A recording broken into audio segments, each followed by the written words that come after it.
Bismillahirrahmanirrahim. Assalamualaikum warahmatullahi wabarakatuh. Hamdan wa syukran lillah, amma ba'du. Perkenalkan, saya Esti Yulianti, mahasiswi Universitas Islam Kiai Haji Ruhyat Cipasung dari Fakultas Tarbiyah Prodi PAI. Di sini saya akan menjelaskan mengenai peran kepala sekolah atau kepala madrasah dan guru dalam pengembangan kurikulum PAI.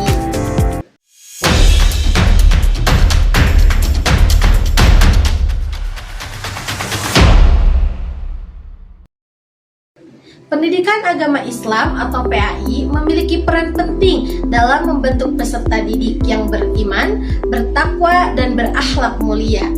Agar tujuan tersebut dapat tercapai, maka diperlukan suatu kurikulum yang baik dan sesuai dengan kebutuhan peserta didik.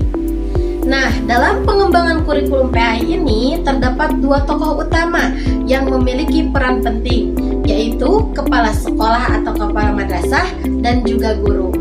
Keduanya saling bekerja sama untuk memastikan bahwa pembelajaran PAI dapat berjalan secara efektif, menarik, dan dapat membentuk karakter Islami pada peserta didik. Sebelum membahas kepada peran kepala sekolah dan guru, di sini kita perlu memahami terlebih dahulu apa yang dimaksud dengan pengembangan kurikulum PAI. Pengembangan kurikulum PAI merupakan suatu proses merencanakan, melaksanakan, memperbaiki, dan mengevaluasi suatu pembelajaran pendidikan agama Islam agar sesuai dengan tujuan pendidikan, kebutuhan peserta didik, dan pengembangan ilmu pengetahuan dan teknologi atau IPTEK. Nah, tujuan utamanya adalah untuk membentuk peserta didik yang mampu memahami, menghayati, dan mengamalkan ajaran agama Islam dalam kehidupan sehari-hari. Langsung saja kita bahas mengenai peran kepala sekolah atau kepala madrasah dan guru dalam pengembangan kurikulum PAI. Yang pertama yaitu peran kepala sekolah, yaitu satu, sebagai leader atau pemimpin. Kepala sekolah harus mampu mengarahkan dan memberikan kebijakan agar pelaksanaan kurikulum dapat sesuai dengan tujuan pendidikan Islam. Yang kedua yaitu sebagai manajer. Kepala sekolah harus mengatur seluruh sumber daya, mulai dari tenaga kependidikan, sarana dan prasarana, dan program-program keagamaan yang dapat membentuk suatu proses pembelajaran. Dan yang ketiga yaitu sebagai supervisor, di mana kepala sekolah melakukan pengawasan terhadap suatu proses pembelajaran dan memberikan masukan kepada guru untuk terus meningkatkan kualitas pembelajaran. Yang keempat yaitu sebagai motivator dan inovator. Kepala sekolah memberikan dorongan kepada guru untuk terus berinovasi dan menciptakan lingkungan sekolah yang religius serta kondusif.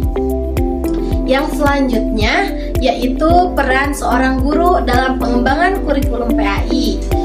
Guru berperan sebagai yang pertama yaitu sebagai perancang pembelajaran. Guru menyusun seluruh rangkaian pembelajaran, mulai dari tujuan pembelajaran, materi, metode, media, dan penilaian agar sesuai dengan kurikulum. Yang kedua yaitu sebagai pelaksana kurikulum.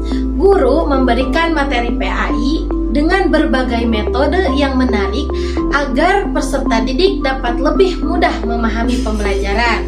Yang ketiga yaitu sebagai pengembang kurikulum.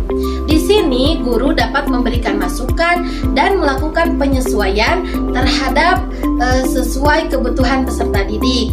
Yang keempat yaitu sebagai evaluator. Guru melakukan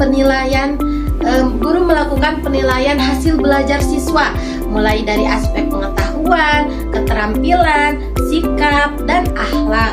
Dan yang kelima yaitu guru sebagai teladan.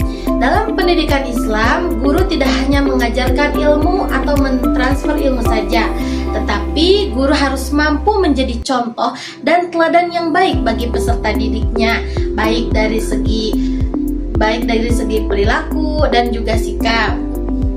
Jadi kesimpulannya, peran kepala sekolah atau kepala madrasah dan guru sangatlah penting dalam pengembangan kurikulum PAI.